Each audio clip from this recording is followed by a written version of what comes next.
All my life, I've been a global traveller, seeking cultures and traditions that are just as vibrant today as in times past. We're opening doors, stepping into worlds most never see, because that's where the best stories are, behind closed doors. We're sharing stories of local life and the working world, plus spending time with some of the most interesting people you'd ever want to meet. It's truly privileged access that always leaves me excited to explore more.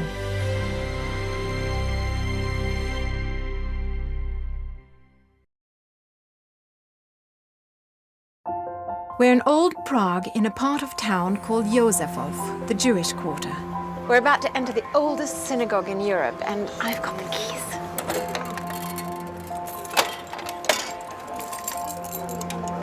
Come on in. Prague's old new synagogue came to life in 1270, and generations have found wisdom within these walls. We are using our synagogue for services throughout all these 7.5 centuries, with only, unfortunately, one intermission, and that was the time of the Holocaust. Designed in the soaring Gothic style, it's been said that the old new synagogue is built on a base of stones brought from Jerusalem by angels. And many who've prayed here say the feel is eerily similar to prayer in front of Jerusalem's Wailing Wall. We have this unique treasure here. We have to use it for education, because education is the only tool how you prevent atrocities which this community had to face 70 years ago. A compelling sight just next door is the centuries-old Jewish cemetery.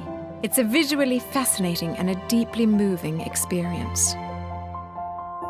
The unusual scene is the result of layer upon layer of soil being added over the centuries for new graves, because under Halakha, the Jewish religious law, it's forbidden to remove the remains or the headstones.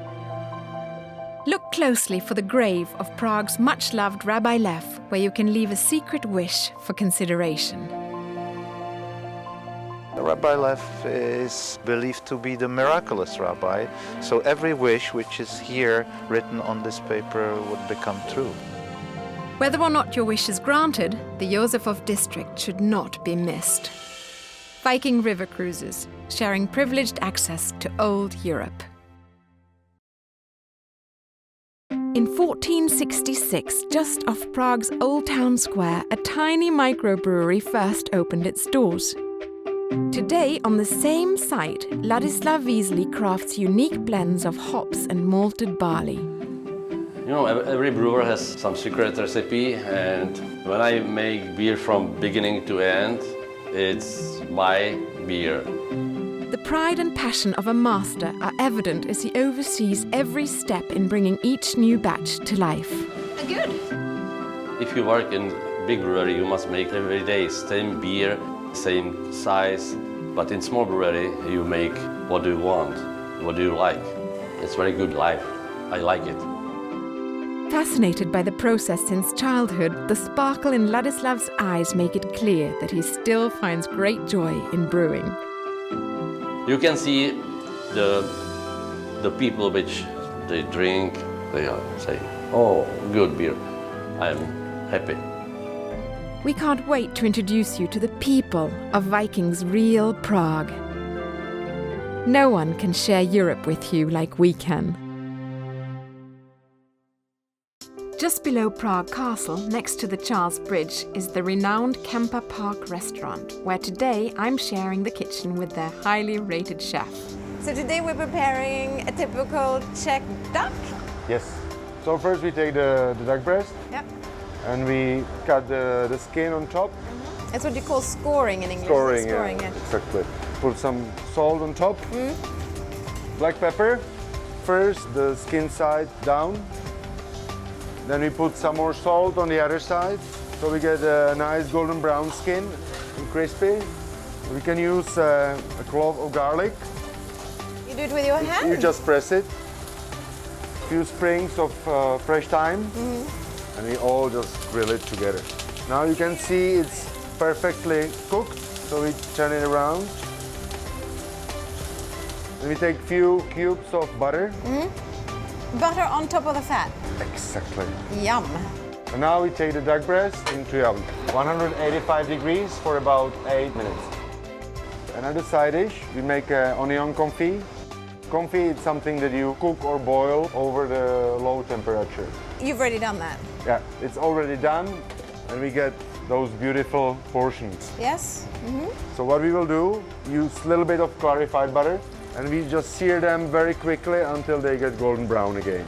From the rest of the onions, we take the meat, cut it, mix it with a little bit of butter, and we stuff the onions from the bottom. It's a little piece of art and easy to do.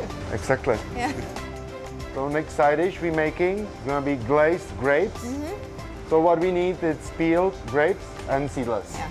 It's a warm pan where we put the reduction of the apple vinegar. You just boil it for You a just while. boil it for a while. And then you can see we have this beautiful, It looks like caramel. we add the grapes, use a little bit of black pepper again, a little bit of salt. So we just nicely coat them really crispy. for about 2-3 minutes. We take a cube of butter again. Now the grapes are ready. Now we have potato puree ready with the butter and cream. We have some half whipped cream. Dash it in, and it makes it more soft and more fluffy. Last, what we did, we have a demi-glace. Okay, so demi-glace is a reduction of stock. Yes. Okay. Cut the vanilla bean lengthwise. So you put the few seeds inside, and we boil it for a few minutes. So let's check the duck breast. It's about 8 almost minutes, 8 minutes. Duck breasts are ready. It's good if you rest the meat a little bit for about 2 minutes. Take a spoon and put all the juice on top. And we are ready. So now we have a ready duck breast. So what we do, we cut pieces. You can see how beautiful pink it is. Pink, yeah. So now first we spoon the potato puree in the center of the plate. Now we take the grapes, few of them around. Now we take the baked onions, use 1 or 2. Now we take the duck breast. You always put it the skin side on top. And the final touch, we take the sauce, put in few drops of the extra virgin olive oil. So now we spoon the sauce, and that's enough. And it's as easy as that. Na zdraví.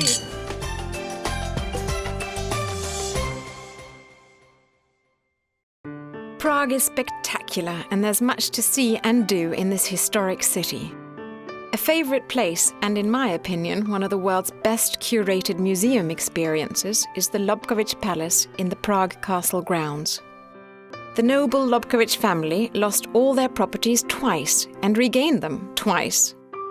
First to the Nazis during World War II, and second to the Communists in 1948.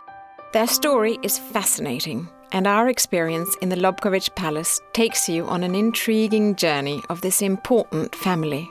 Powerful moments that actually, at one stage, made me cry.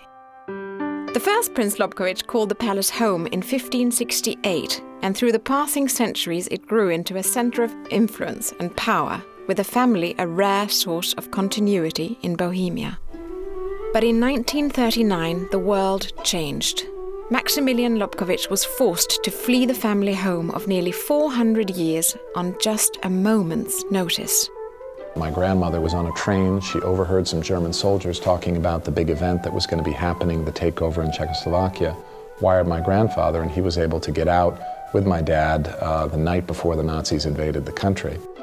Maximilian returned to his beloved palace in 1945, but when communism swept the country just 3 years later, he had to escape again, leaving with just his hat and his coat, never to return. As a result of the restitution laws, in the 1990s, Lobkowicz Palace and 9 other estates belonging to the family were finally returned after over 40 years.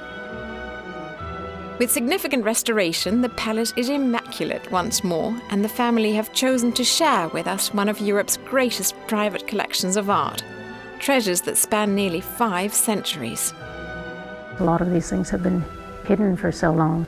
We came across many of these things lying in depositories in damp conditions or not having been up on walls for a long time. So it's wonderful seeing them come back to life. It's such a pleasure to see things restored. With inside access to the Lobkowicz family, Viking offers a privileged experience here. Every room, every display speaks to the family's fascinating royal past. This is the Lobkowicz coat of arms. So your coat of arms always has to be presented with the crown? That was And the extremely crown important. means that... That meant we could marry the kings and queens, and that we were all born princes of the Holy Roman Empire. Though titles were abolished long ago, the crest remains an important part of the family heritage. And it's still worn today on a signet ring on the left or the right little finger.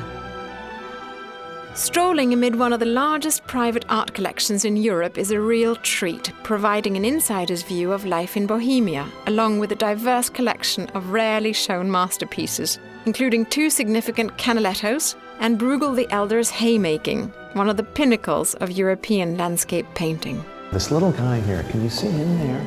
It's a whole painting, actually, in and of itself. If you put a little frame around it, it looks like, doesn't it? Yes, absolutely. Isn't that wonderful? But one of the most unexpected exhibits included this. Yes, Beethoven's 5th Symphony. This remarkable music is dedicated to the Lobkowicz family, Beethoven's faithful benefactor. Had it not been for the Lobkowicz family, some of the best-known pieces of classical music would not exist today. If you look here, you'll see he's writing and scribbling and making everything there. There are also handwritten manuscripts from Mozart and Haydn, along with instruments played by some of the world's greatest musicians. Enjoy these priceless artifacts, followed by a private concert in the Baroque Concert Hall. The history of music in our family is really about their patronage of music. It reached its apex with the 7th Prince Lobkowicz. That particular Lobkowicz spent, I would say, a good part of the family fortune on music, but he enjoyed it, and I think we're all better for that. Lobkovich Palace is one of the most significant cultural sites in the Czech Republic, with many items that can be seen nowhere else in the world. After enjoying the compelling story of this royal family, pause to savor an elegant lunch in the Lobkowicz family's original living quarters. Let Prince William guide you through the authentic, continuing story of his Bohemian family navigating their way through the centuries. I look forward to welcoming you to glorious Prague and to our family's palaces and princely residences. I'm William Lobkowicz, hosting Viking guests in the heart of Bohemia. Viking River Cruises. No one can show you the real, regal Czech Republic like we can.